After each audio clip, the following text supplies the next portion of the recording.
Yes, Banipur মেলা কে কে গিয়েছো 2025-26-এ অবশ্যই কমেন্টে জানিও। আজকের ভিডিওতে আমি শেয়ার করবো বাণীপুর মেলার চারুকলা বিভাগ। ইয়েস, জাস্ট অনবদ্য জায়গা, অনবদ্য সুন্দর পরিবেশ, গেলেই মনমুগ্ধকরভাবে সুন্দর সাজানো গোছানো ডেকোরেশনের মধ্যে অ্যাস্থেটিক কিছু ফটো আছে।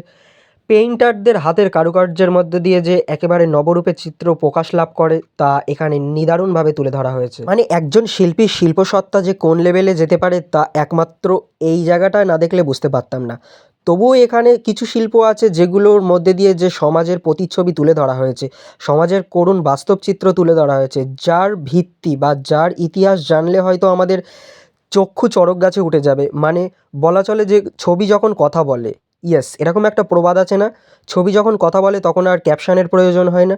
ঠিক তেমনই শিল্পীর হাত দিয়ে এমন শিল্পকর্ম বার হয় যা কিছু কিছু শিল্প আছে গ্রিনিস বুকে না পর্যন্ত নাম উঠে যায়, আবার কিছু কিছু শিল্প আছে মানুষকে চোখে আঙুল দিয়ে বাস্তব চিত্র তুলে ধরতে সাহায্য করে। বেলা থেকে আঁকাঝোঁকার প্রতি আমার একটা বিশাল আকর্ষণ ছিল, তবে সেইভাবে আমার কোনো প্রাইভেট টিউটর নিয়ে আঁকার ক্লাস কমপ্লিট করা হয়নি, তবে যেটুকু পেরেছিলাম ভালোই পেরেছিলাম। স্কুলে মোটামুটি A+B এরকম সব মার্কস ছিল। আঁকা পরীক্ষা যেগুলো হতো কম্পিটিশানে নাম দিতাম, হয়তো ফার্স্ট সেকেন্ড হতে পারতাম না, কিন্তু স্যার ম্যামেদের প্রশংসা লাভ করতে পারতাম, এটাই হয়তো আমার কাছে বড় প্রাপ্তি। মনে হয় আর্টিস্টরা সমাজের একটি গুরুত্বপূর্ণ অংশ, কারণ তাদের হাতের জাদুতে যে কত সুন্দর সমাজের নিদারুণ চিত্র ফুটে ওঠে তা একমাত্র আমরাই বুঝতে পারি। দেখা হচ্ছে নেক্সট ভিডিওতে, বাই।